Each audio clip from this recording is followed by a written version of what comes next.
Nous allons prendre nos Bibles dans le livre de Ésaïe, chapitre 42. Nous lirons le verset 1 et ensuite nous lirons aussi le verset 6 à 7. Après, nous allons droit au chapitre 49 où nous allons lire le verset 5 à 6. Et enfin, nous allons prendre Luc au chapitre 1, verset 31 jusqu'au verset 34. Luc, chapitre 1, verset 31 jusqu'au verset 34. Le thème que nous voulons aborder ce matin s'intitule « Faire des exploits avec Dieu ». Faire des exploits avec Dieu. Ésaïe chapitre 42, à partir du verset 1. Il est écrit « Voici mon serviteur, dit le Seigneur, je le tiens par la main, j'ai plaisir à l'avoir choisi, j'ai mis mon esprit sur lui pour qu'il apporte aux nations le droit que j'instaure. » Verset 6 au verset 7, il est écrit « Moi le Seigneur, j'étais appelé par fidélité à moi-même, je te donne mon appui, j'étais formé pour faire de toi le garant de mon engagement envers l'humanité, la lumière des nations.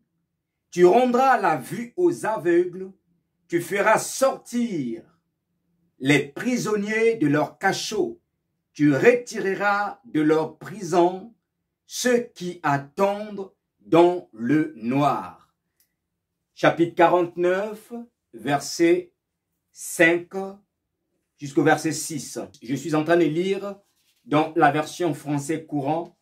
Peut-être que vous avez d'autres Bibles avec vous. Il est écrit « Mais maintenant, le Seigneur déclare qu'il m'a formé quand j'étais encore au ventre de ma mère, pour que je sois son serviteur. Il veut que je ramène à lui les descendants de Jacob, que je rassemble près de lui le peuple d'Israël. Le Seigneur reconnaît la valeur de mon service. Mon Dieu est ma force. Il m'a dit, cela ne suffit pas que tu sois à mon service pour relever les tribus de Jacob et ramener les survivants d'Israël. J'ai fait de toi la lumière des nations, soulignez dans vos Bibles, la lumière des nations, pour que mon salut s'étende jusqu'au bout du monde. Nous allons prendre Luc chapitre 1, verset 31 à 34. L'ange lui dit alors, n'aie pas peur Marie, car tu as la faveur de Dieu. Bientôt tu seras enceinte, puis tu mettras au monde un fils que tu nommeras Jésus, Yeshua. Il sera grand et on l'appellera le Fils du Très-Haut.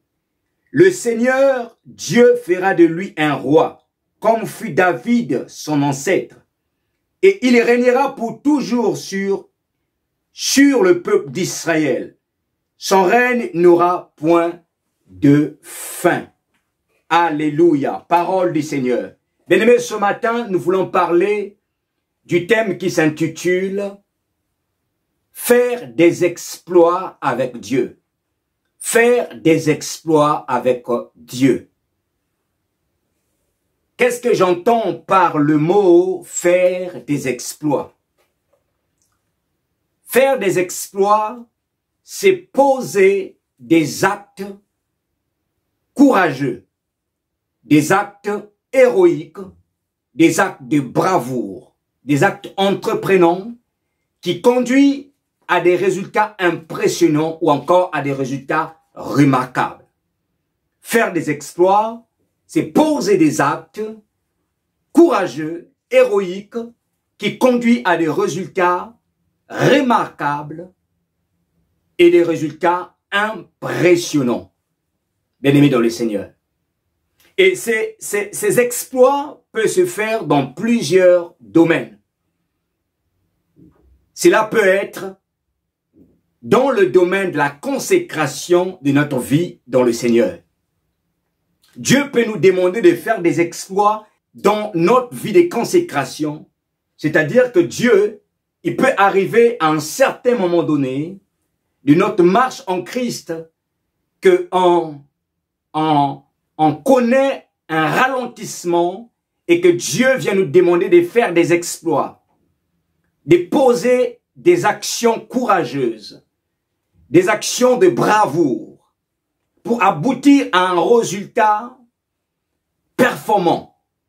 Et donc Dieu peut nous demander, par exemple, de disposer beaucoup plus de temps dans la vie de prière.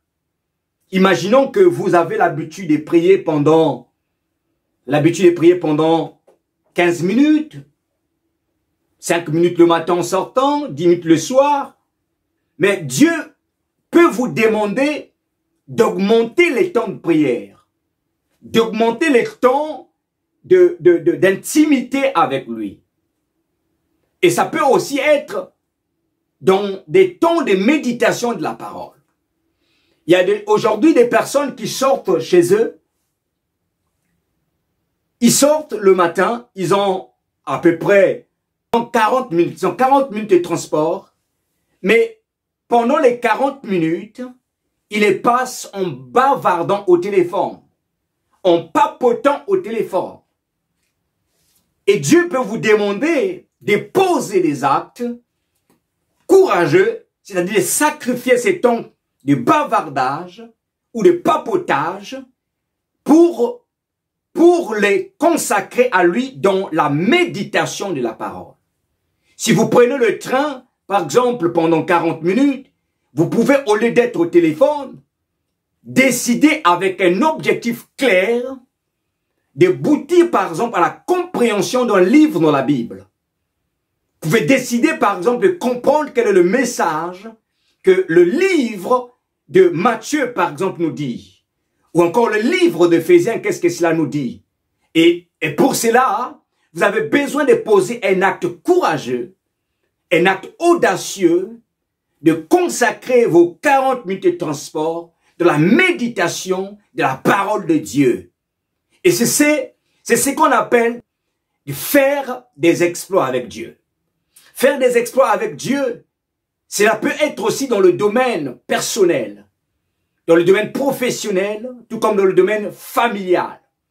Dieu peut vous demander parce qu'il a un plan dans votre vie, parce qu'il veut que vous puissiez vous distinguer dans votre entreprise, par exemple, l'entreprise au sein de laquelle vous êtes embauché. Il veut par vous, il veut que vous puissiez vous distinguer. Et donc par là, il peut vous demander de poser des actes de bravoure. Par exemple, si vous avez l'habitude d'arriver 15 minutes avant le boulot, il peut vous demander d'arriver plus tôt que cela, d'être plus actif dans votre activité, parce qu'il veut vous emmener quelque part. Donc, frères et sœurs, on voit par là que faire des exploits avec Dieu ne concerne pas seulement des choses qui sont spirituelles, mais ça peut concerner aussi le domaine séculier. Mais aujourd'hui, j'aimerais plus marteler sur l'aspect de l'expansion du royaume de Dieu. Faire des exploits pour étendre le royaume de Dieu. C'est sur cela que j'aimerais ce matin m'appuyer, frères et sœurs dans le Seigneur. J'aimerais m'appuyer sur cela ce matin. Et j'aimerais dire à quelqu'un, frères et sœurs, que faire des exploits est la volonté parfaite de Dieu. Faire des exploits est la volonté parfaite de Dieu. Selon qu'il est écrit dans le livre de Psaume, chapitre 60, verset 12, qu'avec Dieu, nous ferons des exploits et il écrasera nos ennemis. La Bible dit qu'avec Dieu, nous ferons des exploits.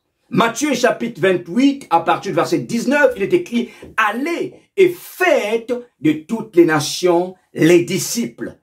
Bien-aimés dans le Seigneur, pour faire des nations des disciples, il faut poser des actes courageux. Il faut poser des actes audacieux. Il faut poser des actes de bravoure pour que le résultat, que les nations soient gagnées à Christ. Donc, on peut faire des exploits avec le Seigneur. Faire des exploits fait partie de la volonté parfaite de Dieu. Et dans le texte que nous avons lu tout à l'heure, dans le livre de Ésaïe, le 2 chapitres de Ésaïe que nous avons lu, au travers des versets 1 de Ésaïe 42 et le verset 5 à 6 du même chapitre, et aussi au travers du verset 5, 6 à 7 de Ésaïe 49, la Bible nous parle des fonctions que devrait jouer le Messie. Et la première fonction que nous pouvons relever au travers de ces passages, c'est que le Messie avait pour mission de rassembler les descendants de Jacob, Israël dispersé. Le Messie avait pour cette fonction, le Messie avait la fonction de rassembler Israël. Et vous n'êtes pas sans savoir que Israël, ce sont les descendants de Jacob. Et que Israël, lorsqu'ils sont devenus une nation, après Salmon, Israël a connu ce qu'on appelle le schisme. Israël a été scindé en deux. Le royaume du sud et le royaume du nord. Le royaume du sud s'appelait couramment la Juda et il était composé de deux tribus. La tribu de Benjamin et la tribu de Juda. Et le royaume du nord était composé de 10 tribus. Et dans les 10 tribus, il y avait 2 tribus qui avaient comme de la prééminence sur les autres. Et ces 2 tribus, c'est ce qu'on appelait la maison de Joseph.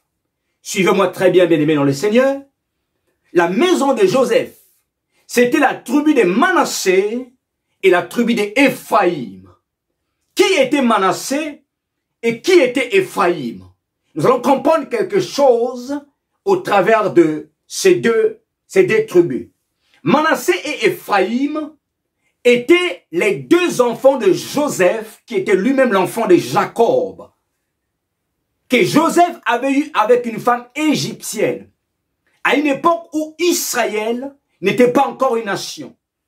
Et donc, Manassé et Éphraïm étaient bel et bien des Égyptiens, représentaient le peuple des nations.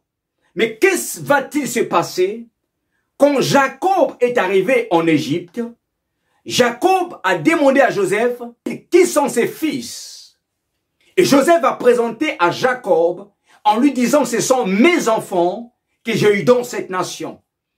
Et Jacob va dire à Joseph, je vais prendre ces 2 enfants comme étant mes enfants. Il va l'insérer dans son alignée comme étant ses enfants. Et c'est comme cela que Manassé et Éphraïm vont avoir part aux tribus, aux terres en Israël lorsque Moïse était en train de préparer, de partager l'héritage. Manassé et Éphraïm représentent, frères et sœurs, le peuple des nations. Manassé et Éphraïm représentent l'église qui était dans les nations, mais que Jacob a inséré dans son alignée. Pourquoi? Pour former un seul peuple. Parce que Dieu n'a pas 2 peuples, comme certains le pensent. Beaucoup de chrétiens pensent que Dieu a 2 peuples, Israël et l'Église. Dieu n'a qu'un seul peuple, c'est le peuple de Dieu qui est composé d'Israël et de l'Église. Et l'Église dans l'Ancien Testament, c'était Manassé et Éphraïm qui représentaient l'Église, frères et sœurs. Et de la même manière que Christ, nous sommes devenus Église et nous bénéficions aux promesses que Dieu a fait à Abraham par le Christ. Et c'est la même manière que Jacob avait rattaché en lui, avait rattaché dans son alignée Manassé et Éphraïm. Et donc le Messie, quand Israël a connu le schisme, les ennemis d'Israël ont vu que Israël était devenu faible. Et qu'est-ce qu'ils vont faire? Ils vont attaquer Israël. Ils vont envahir Israël. Notamment le roi d'Assyrie va envahir le royaume du Nord et va emmener plusieurs personnes en déportation. Le roi de Babylone va envahir le royaume du Sud et va emmener plusieurs personnes aussi en déportation. Mais à la fin de la déportation, il y avait un petit peuple qui va revenir. Le petit peuple du Nord va former ce qu'on appelle le peuple samaritain en grande partie, et le petit peuple du Sud va en former l'Israël que nous connaissons jusqu'au temps de Jésus-Christ. Mais le reste du peuple était dispersé dans les nations. Et donc le Messie avait pour fonction de non seulement d'être la lumière du monde, ou encore de répandre l'évangile, ou encore la loi de l'Éternel dans les nations. Le Messie avait aussi le rôle de rassembler Israël dispersé. Les enfants d'Israël dispersés, y compris Manassé et Éphraïm, qui représentaient les nations. Donc on voit par là que l'Église était déjà dans la lignée des fils d'Israël. Bien-aimés dans le Seigneur. Maintenant, quand le Seigneur Jésus va venir dans le monde, et non seulement que son ministère sera limité en Israël, c'est-à-dire le territoire géographique, la démographie du peuple d'Israël, mais le Seigneur Jésus un jour va dire à la femme cananéenne, je n'ai été envoyé qu'aux brebis perdues de la maison d'Israël. Pourquoi le Seigneur pouvait-il dire à lui qui était le Messie, qui avait le mandat, qui avait la charge de rassembler Israël perdu? Pourquoi pouvait-il dire que je n'ai été envoyé qu'aux brebis perdues de la maison d'Israël? C'est parce que le Messie avait un rôle. Son rôle, c'était, oui, de rassembler, mais ce n'était pas lui qui devait faire le travail. C'était les hommes qu'il avait formés qui devaient faire ce travail. Bien-aimés dans le Seigneur, suivez-moi très bien, bien-aimés, et je vais vous faire comprendre là où je suis en train de venir. Nous sommes en train de parler, de faire des exploits avec Dieu, et je disais que je vais plus marteler sur l'aspect de l'expansion du royaume de Dieu. Et donc le Messie avait la mission d'étendre le royaume de Dieu, de faire connaître la loi de l'Éternel dans les nations, bien-aimés. Mais quand Jésus vient, il dit, mais je n'ai été envoyé qu'aux brebis perdues de la maison d'Israël. Jésus l'a dit parce que ce n'était pas à lui de faire ce travail. C'était à ses disciples de faire ce travail. Il est mort.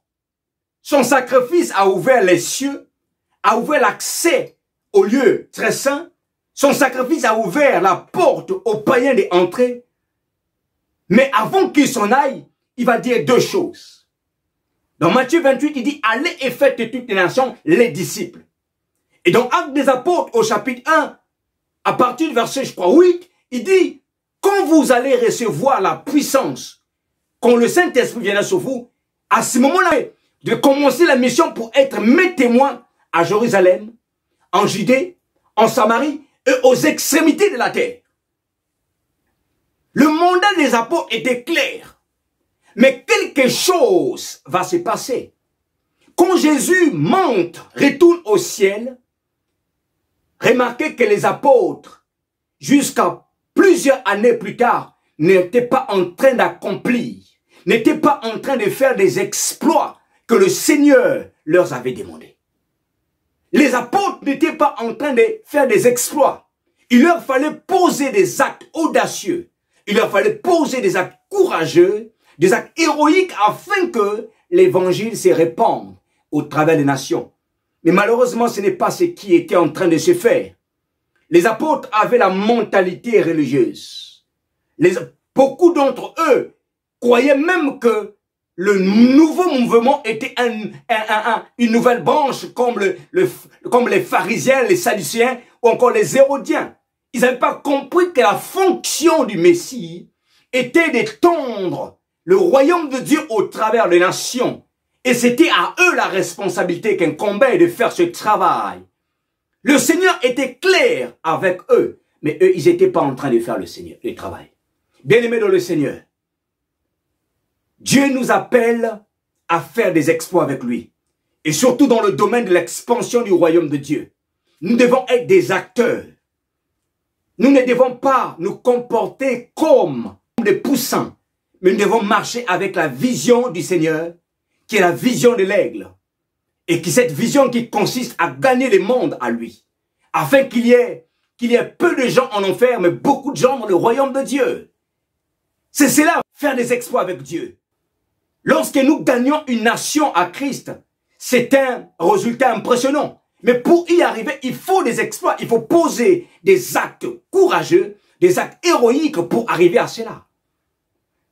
Les apôtres sont tombés dans le piège de ce qu'on appelle le statu quo, alors qu'ils n'étaient pas en train de faire ce que le Seigneur les avait demandé de faire.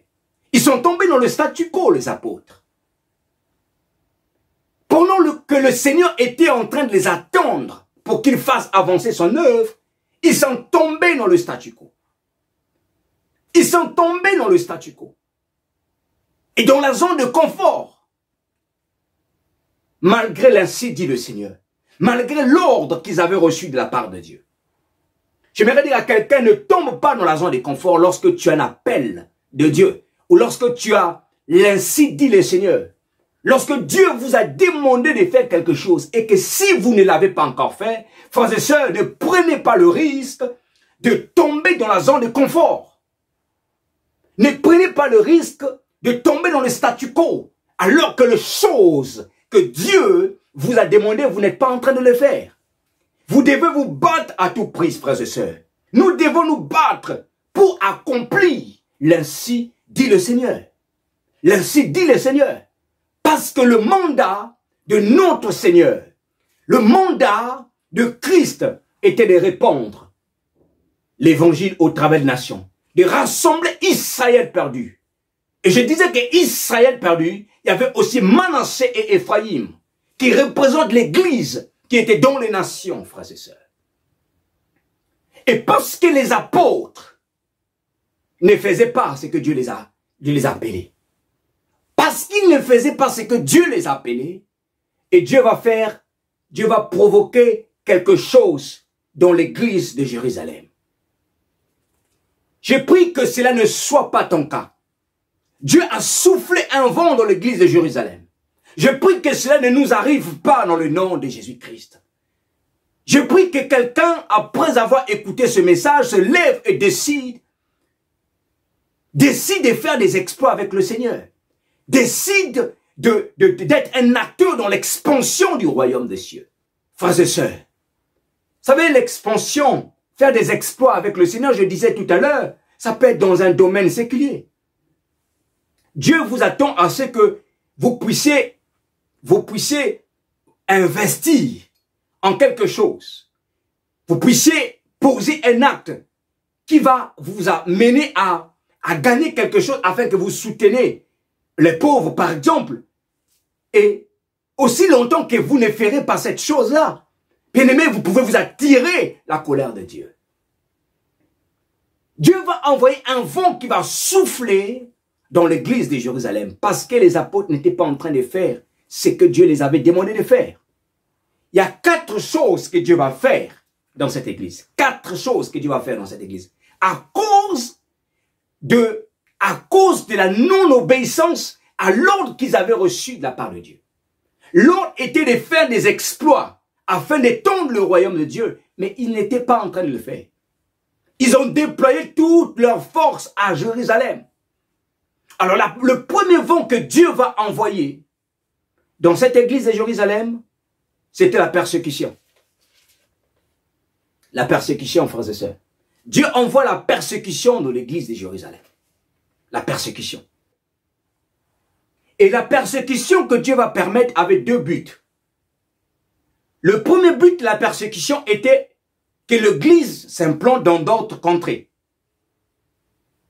Afin que les gens de ces contrées-là puissent aussi entendre la bonne nouvelle du royaume de Dieu.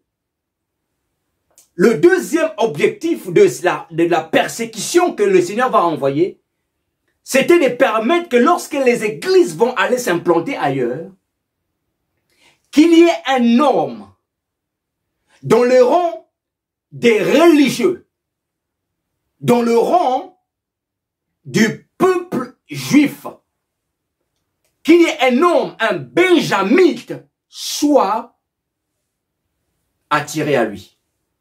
Le deuxième objectif était qu'il fallait qu'il y ait un benjamite. Quelqu'un me posera certainement la question, mais pourquoi un benjamite? Vous savez, en Israël, il existait une loi qu'on appelait la loi du proche parent. La loi du proche parent consistait en quoi? Elle consistait à ce que lorsqu'un parent devenait pauvre, c'est son proche parent qui avait le droit de racheter ce qui était à l'autre parent qui devenait pauvre. Et donc, en Israël, dans la lignée de Jacob, vous le savez très bien, que Benjamin était le proche parent, le frère direct de Joseph, né d'un même père et d'une même mère. Donc, Benjamin était celui qui était le proche parent de racheter Joseph ou les enfants de Joseph. Or, les enfants de Joseph, c'est Manassé et Ephraïm. Or, Manassé et Ephraïm, nous avions dit que Manassé et Ephraïm représentaient l'église des nations. Et donc, il y avait que Benjamin, le frère direct qui pouvait racheter les enfants de Joseph. Voilà pourquoi, frères et sœurs, le deuxième objectif de la persécution qui a eu lieu dans l'église de Jérusalem, c'était pour attirer le benjamite Paul, que Dieu avait déjà établi apôtre depuis le sein de sa mère, depuis sa préscience. Et c'est comme ça que lorsque il va y avoir l'implantation dans l'église de Damas, que Paul, après avoir recueilli des lettres des principaux sacrificateurs, va se mettre en marche pour aller arrêter cette église. Et c'est sur le chemin de Damas que Paul va rencontrer la colonne de feu, la lumière qui va le frapper. Paul va tomber et le Seigneur va lui dire, il te serait dur de réjamber contre les aiguillons. Paul va demander, Seigneur, que veux-tu que je fasse? Dieu va dire, rentre à Damas, on te dira ce que tu feras. Bien-aimé dans le Seigneur. Deuxième objectif de cette persécution, c'était pour que le benjamite vienne. Et voilà pourquoi Paul a reçu le mandat pour aller vers les nations. Ce n'était pas n'importe quel apôtre. Les apôtres avaient reçu le mandat d'aller dans les nations. Ils n'ont pas fait. Dieu a pris un benjamite et pour accomplir le proche parent pour pouvoir racheter.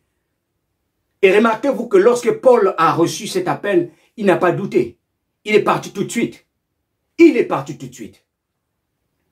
Là, le deuxième vent que Dieu va faire, parce que les apôtres ne voulaient pas bouger, parce que les apôtres ne voulaient pas faire des exploits pour étendre le royaume de Dieu, le deuxième vent que Dieu va faire dans cette église de Jérusalem, Dieu va créer des murmures. Quand vous lisez la période, quand il y a eu les murmures, vous posez certainement la question. Moi, je me suis posé cette question. Ananias et Saphira venaient de mourir parce qu'ils ont menti à Dieu. Et il y avait une crainte terrible, une forte crainte. Une véritable crainte dans le cœur des enfants de Dieu. Mais on apprend quelques temps plus tard, il y a eu les hellénistes murmuraires contre les apôtres. Parce que leurs veuves étaient négligées dans la distribution de la nourriture. Waouh! À peine quelques temps, il y a eu 2 hommes qui sont tombés. Mais quand même le courageux s'élève pour pouvoir murmurer. Et les apôtres ont compris. Assurément, ils avaient compris qu'il y avait un message. Il y avait une décision. Et ces murmures vont pousser les apôtres à changer la gouvernance de l'église de Jérusalem. Et c'est à ce moment-là que les apôtres vont décider de dire quoi? Ils vont décider de choisir 7 frères, de qui ils auront un bon témoignage et qui étaient pleins du Saint-Esprit, afin que eux, ils doivent s'en charger. Ils doivent devenir des aides. Ils doivent aider les apôtres dans la distribution, frères et sœurs, de tout ce qui était social. De faire l'administration sociale. Et c'est comme ça que l'équipe de diacres ont été établie. L'équipe de diacres. Et lorsque l'équipe de diacres était établie, c'était le plan de Dieu. Voilà pourquoi je disais que c'est Dieu qui a permis cela. C'est le Seigneur Jésus-Christ qui a permis cela. Parce que, remarquez, après l'établissement de diacres, il y a eu un diacre qui était là, et qui est devenu par la suite évangéliste. Philippe, qui était la première personne à aller évangéliser la Samarie. Ce n'est pas étonnant. Actes des Apôtres, chapitre 1, verset 8 nous dit et vous recevrez une puissance quand le Saint-Esprit viendra sur vous. Et vous serez, bien aimé, je vais les lire rapidement, et vous serez mes témoins. Vous serez mes témoins, Actes des Apôtres, chapitre.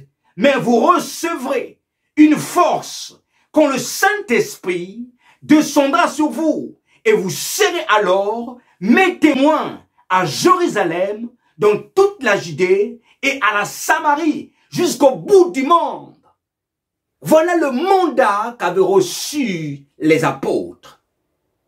Voilà le mandat qu'avaient reçu les chrétiens, les disciples qui étaient dans la chambre haute.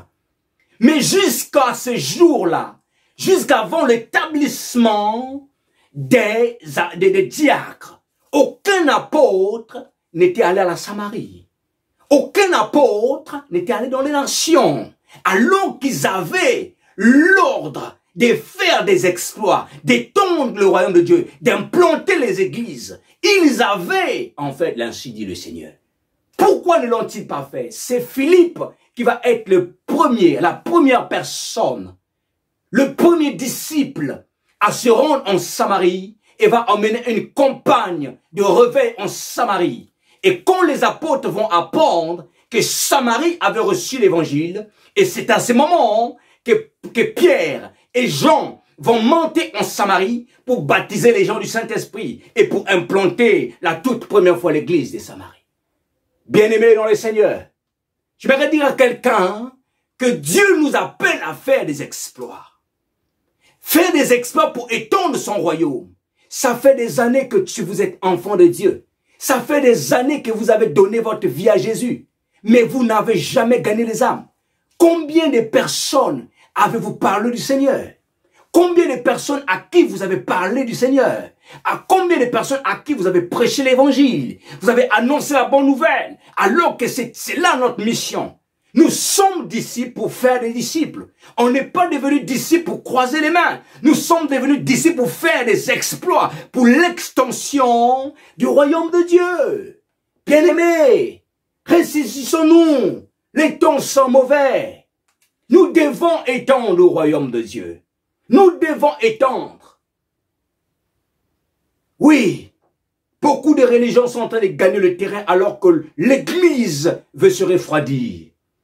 Et donc Philippe va être le premier disciple à se rendre en Samarie. Alors, la troisième chose, pardonnez-moi, la troisième chose que Dieu va faire, parce que l'Église refusait de faire des exploits, la troisième chose que Dieu va faire, Paul va venir à Jérusalem. Paul va parler de son appel aux apôtres qui étaient avant lui. Frères et sœurs, le Saint-Esprit m'a fait comprendre que tous les apôtres n'étaient pas d'accord du message de Paul. Ils n'étaient pas en accord.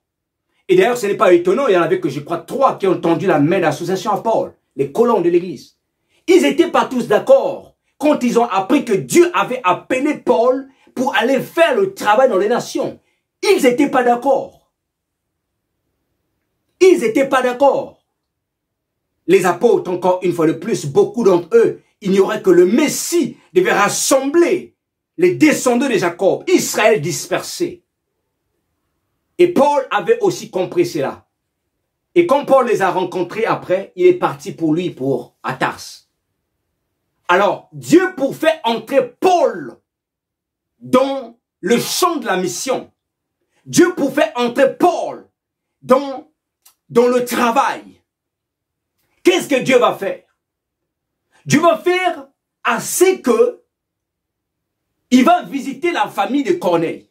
Il va faire assez que Pierre se rend chez Corneille, chez des païens, des Romains. Et c'est là que Pierre, après avoir reçu une vision où il avait vu une nappe avec des lézards, qui étaient des animaux impurs. Et Dieu va dire à Pierre, n'appelle pas impur ce que moi je ne considère pas impur. Et c'est comme ça que Pierre va se rendre chez Corneille. Et la famille de Corneille va recevoir le salut. Actes des Apôtres chapitre 12, vous pouvez le lire. Les païens ont reçu le Saint-Esprit. Mais quand Pierre va sortir de chez Corneille, la Bible nous dit, l'église se sont mis à accuser Pierre. Quand Pierre sort de chez Corneille, l'église ne cesse d'accuser Pierre. Qu'as-tu allé faire chez les païens? Qu'as-tu allé faire, Pierre? Nous n'avions pas le droit. C'est même là la preuve que beaucoup ne croyaient pas à la mission de Paul. Beaucoup ne croyaient pas, frères et sœurs. Beaucoup ne croyaient pas. Quand vous lisez les Écritures, quand Paul des fois parle, ce ne sont pas des apôtres de Christ. Frères et sœurs, il ne s'agit pas des gens qui sont soulevés des nouveaux rangs. Je suis convaincu que parmi ces personnes que Paul disait, ce ne sont pas des apôtres de Christ, beaucoup venaient des rangs. Parce qu'ils avaient la mentalité des crapauds. Ils avaient la mentalité des poussins. Ils avaient la mentalité, frères et sœurs, des chenilles. Alors que Dieu les appelait à voler. À voler. Dieu les appelait à aller très loin. Dieu les appelait à sauter. Dieu les appelait à avoir la vision de l'aigle. Mais eux, ils voulaient judaïser les gens. Ils croyaient que le christianisme, le nouveau mouvement était comme une nouvelle branche, comme les pharisiens, frères et sœurs. Et pendant qu'ils étaient en train d'accuser Pierre, pardonnez-moi, parce qu'il était chez Corneille, la nouvelle vient tomber, tout juste, que à Antioche, les païens ont reçu le Saint-Esprit. Quelques frères de la Libye et quelques frères qui étaient à Jérusalem, ils sont allés faire le réveil à Antioche. Et les païens avaient reçu le Saint-Esprit. Et là, qu'est-ce que l'Église va faire? L'Église va prendre Barnabas, qui était un des anciens à Jérusalem. Ils vont envoyer Barnabas. Ils vont dire, Barnabas, va voir. Et quand Barnabas vient, ils voient l'implantation de l'Église et qu'ils voient que le témoignage était vrai. Barnabas se souvient de ce que Paul avait dit à Jérusalem et que les autres ne croyaient pas. Qu'est-ce que Barnabas va faire? Barnabas va courir à Tarse pour aller chercher Paul. Comme pour dire à Paul, ce que tu nous as raconté à Jérusalem, c'est accompli à Antioche. On va voir, on descend. Et c'est comme ça que Paul est devenu un des frères de l'église d'Antioche. Jusqu'au jour où Dieu a dit, mettez-moi à part Paul et Barnabas pour l'œuvre à laquelle ils ont été appelés. Pourquoi Paul et Barnabas? Dieu avait besoin du Benjamite pour qu'il aille racheter le proche parent, le fils de Joseph. Mais Barnabas, en tant qu'ancien, non seulement dans la foi chrétienne, mais aussi ancien parmi les apôtres, parmi les disciples, devrait servir de Paul comme un soutien pendant un certain temps. Pendant un certain temps, il devait servir de Paul comme un soutien, juste pendant un temps. Et c'est voilà pourquoi, quand ce temps-là était arrivé, Paul et Barnabas se sont séparés. Et là, maintenant, la grande mission de Paul commence. Et c'est comme ça que Paul est allé faire des exploits avec le Christ. C'est comme ça que Paul est allé faire des exploits avec Dieu. Il est allé dans les nations pour rassembler les Manassés et les Ephraïm que toi et moi nous sommes. Paul est allé dans les nations pour rassembler les Manassés que nous étions. La Bible dit ceci, que nous étions païens. Nous n'avions point part à l'héritage des fils d'Israël. Mais en Christ, parce qu'il y a eu un homme qui est allé. Voilà pourquoi nous sommes devenus aujourd'hui enfants de Dieu. Nous formons un seul et même peuple. L'Église n'est pas un peuple à part. Israël et l'Église sont un même peuple, le peuple de Dieu. Dieu n'a pas de peuple. Et à la tête de ce peuple, il y a un roi. Le roi, c'est le Christ Jésus. Alléluia. La Bible en parle dans le livre d'Éphésiens au chapitre 2.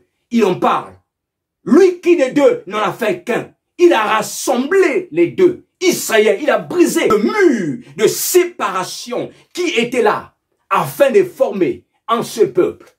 Bien-aimés, ceux des Juifs qui vont croire dans le Messie et ceux-là et ceux qui sont dans les nations, les Manassés et les Ephraïm. Bien-aimés dans le Seigneur, Dieu nous appelle à faire des exploits. Dieu nous appelle à implanter des églises. Dieu nous appelle à créer des églises, des maisons. Dieu nous appelle à évangéliser. Nous devons poser des actes courageux, audacieux, faire des exploits avec Dieu afin que le monde soit gagné à Christ. Le résultat impressionnant, c'est lorsque les âmes seront gagnées. Et Dieu nous appelle à cela. Je vais encourager quelqu'un en disant, Bien-aimé, lève-toi et fais des actions avec Dieu. Lève-toi et pose des actes courageux afin de faire des exploits et que les nations soient gagnées à Christ. Que les nations soient gagnées à Christ. Bien-aimé dans le Seigneur, j'aimerais terminer pour vous dire, il y a 4 choses pour faire des exploits avec le Seigneur. 4 choses pour faire des exploits. Je vais plus tarder, je vais aller très rapidement. La première des choses, c'est avoir la foi en Dieu. La première des choses, c'est avoir la foi en Dieu. Sans la foi, vous ne pouvez rien faire. Vous devez croire en la puissance de Dieu, que Dieu est capable de faire. Vous devez croire en cela. Quand Dieu vous a dit de faire quelque chose, vous devez avoir foi que Dieu est derrière vous pour vous soutenir.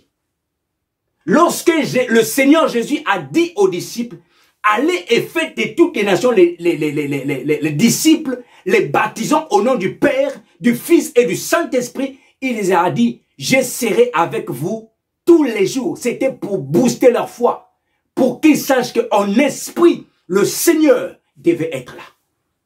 Il faut la foi en Dieu. La Bible dit que celui qui s'approche de Dieu doit d'abord croire. Le mot croire ici, c'est croire à la puissance de Dieu. C'est être conscient que Dieu est puissant. Et lorsqu'on est conscient de ça, qu'est-ce qui se passe? Là, à ce moment, on peut croire qu'il est le rémunérateur.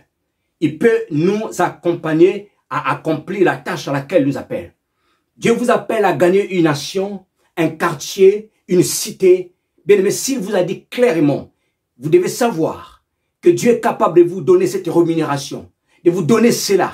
Et vous devez croire en sa puissance. La foi en Dieu est la première chose, la première attitude que nous devons avoir pour pouvoir atteindre, en fait, l'altitude que Dieu nous appelle. Pour pouvoir atteindre l'altitude que Dieu nous attend. Parce que faire des exploits, c'est aussi atteindre l'altitude. Or, pour atteindre une altitude, il faut de bonnes attitudes. Sans de bonnes attitudes, il est difficile. On ne peut pas. Vous ne pouvez pas atteindre l'altitude sans les bonnes attitudes. C'est impossible. C'est impossible. C'est impossible. Vous ne pouvez pas espérer diriger une entreprise, être nommé manager, si vous n'adoptez pas de bonnes attitudes. Il y a des attitudes qu'on doit voir en vous pour quand vous nommez manager, chef de projet, chef d'équipe. Il y a des attitudes. Au-delà du talent, de l'expérience, des diplômes que nous pouvons avoir, il y a des attitudes. Il y a des attitudes. Et donc, frères et sœurs, la foi est la première attitude, l'attitude de la foi en Dieu. La deuxième des choses, c'est il faut croire en vous, en la vision que Dieu vous a donnée. Il faut croire en ce que Dieu vous a donné. La vision peut être là. Dieu peut avoir dit quelque chose. Mais si vous ne croyez pas en votre potentiel, si vous ne croyez pas en votre capacité, si vous ne croyez pas en vous-même, vous n'atteindrez pas ce que Dieu vous a demandé de faire, c'est clair. Vous devez croire en vous. Oui, il y a la part de Dieu. Vous devez croire en vous aussi. Vous devez croire en vous, que vous êtes capable. La Bible dit que celui qui est avec nous est plus grand que celui qui est dans le monde. Vous devez croire en vous, frères et sœurs. Il faut croire en soi. La troisième des choses, c'est bâtir une stratégie avec le Saint-Esprit. Il faut bâtir une stratégie avec le Saint-Esprit. Pas la stratégie humaine. Parce qu'on a pensé, on a réfléchi, parce qu'on a fait des grandes écoles, parce qu'on a été à l'université, parce qu'on a lu beaucoup de livres, parce qu'on veut faire comme X personnes a fait. Non, ce n'est pas cela. Bâtir des stratégies où tu entres dans la présence de Dieu, tu demandes Saint-Esprit, montre-moi comment est-ce que je vais faire pour y parvenir. Saint-Esprit, montre-moi quelles sont les stratégies. Quels sont les endroits, par exemple. Et comment est-ce que je ferai pour atteindre ces endroits. Des fois, il vous dira, bon, crée un site internet. Bon, ou il vous dira, commence à faire telle émission. Tu vas commencer à parler de ça. Dieu vient déposer en toi un message fort. Il dit, commence à faire des émissions. Tu rêves la nuit, par exemple, tu es devant un caméra, on est en train de te filmer, tu es en train de parler. Dieu peut vous parler de ça, une stratégie. Ou encore, Dieu peut vous dire, bon, écoute, vous dirigez une église, vous êtes un pasteur. Il dit, établissez les anciens. 5 anciens. Demandez à ce que chaque ancien, par exemple, puisse ouvrir, par exemple, une cellule de prière, une église de maison chez lui. À part l'église centrale, demandez à ses anciens. Et à ce moment-là, les anciens vont commencer à travailler. Et Dieu va commencer à envoyer des âmes dans ces églises de maisons. Et demain, ça va devenir des églises locales qui vont sortir des maisons, qui vont aller prendre une salle parce que la maison ne peut plus les contenir. Et ainsi de suite. La stratégie continue. On implante, on consacre, on implante, on envoie, on implante, on envoie. Bien-aimé le Seigneur. Les stratégies avec le Saint-Esprit. Sortons de l'égoïsme spirituel. Où aujourd'hui, même pour consacrer certaines personnes dans le ministère, c'est devenu tout un... Il faut faire de la diplomatie pour qu'on t'impose les mains. Je m'aimerais dire à quelqu'un, l'imposition des mains ou pas faire le travail, surtout si vous avez l'appel de Dieu. Si vous avez lancé, dit le Seigneur, faites le travail de Dieu. Faites le travail de Dieu. L'homme ne reconnaît que ce que Dieu a mis en vous. L'homme ne consacre pas dans le ministère. Faites ce que Dieu vous a demandé de faire. La stratégie avec le Saint-Esprit. La stratégie. La stratégie. C'est le Saint-Esprit qui ouvre les yeux, qui donne l'intelligence. Il renouvelle l'intelligence. Il vous donne des stratégies. Comment est-ce que vous devez faire pour que l'expansion puisse se rendre? Parfois, il vous dira, chaque 20 heures, allez vous pointer au McDonald's. Allez pointer là où il y a des jeunes au McDonald's qui viennent s'asseoir. Alors, faites ami avec eux, commencez à parler de Christ. Et c'est comme ça que vous serez étonné, au bout de quelques temps, les jeunes se convertissent à Christ. Et tout un quartier, tous les jeunes commencent à se convertir à Christ. Des stratégies avec le Saint-Esprit. Je terminerai par un quatrième point. Un quatrième point pour faire des exploits avec Dieu, c'est la fidélité.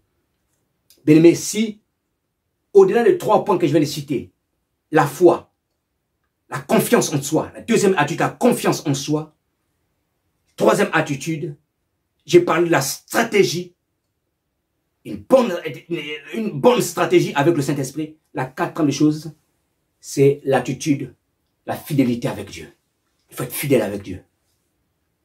Il faut, comme Samuel, qui ne jetait pas la parole de Dieu, qui l'observait à la lettre.